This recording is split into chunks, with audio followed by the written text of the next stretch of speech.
If you're looking for an outdoor adventure or just a cheap getaway, this is your lucky weekend because the U.S. National Park Service has declared today and tomorrow fee-free days. And that means you're not going to have to pay up to the $25 normally charged for admission.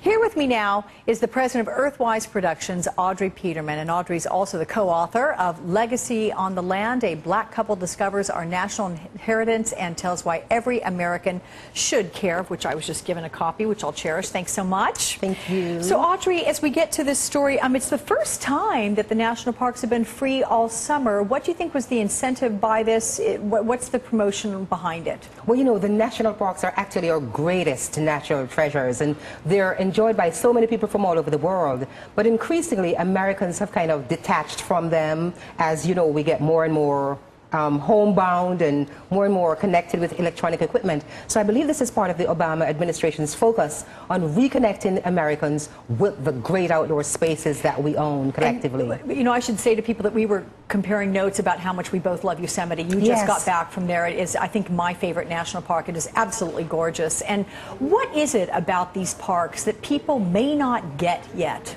I think a lot of people do not actually know about the existence of the national park system. In fact, when Frank and I, my husband and I, discovered the national parks in 1995, we actually had no idea that they existed. We were actually on a round the country trip. Yes, just to get to know some of the great places like the Grand Canyon, Yellowstone, and Yosemite. But it was not actually until we got to Yosemite and kept seeing the signs, Yosemite National Park, Acadia National Park, that we realized that this was part of a system that is nationwide. There are actually 394 units of the national park system spread out all across the country. So wherever you live, there's one close to you. What needs to be done to keep them from diminishing, both in terms of people going there and the financial resources being afforded to them? What do you think people need to know, need to do about that? I think people just need to go to the national parks. First of all, they need to know that they exist, and then to take your first visit to one. When I visited my first national park, it was actually Acadia, where the first family were just very recently.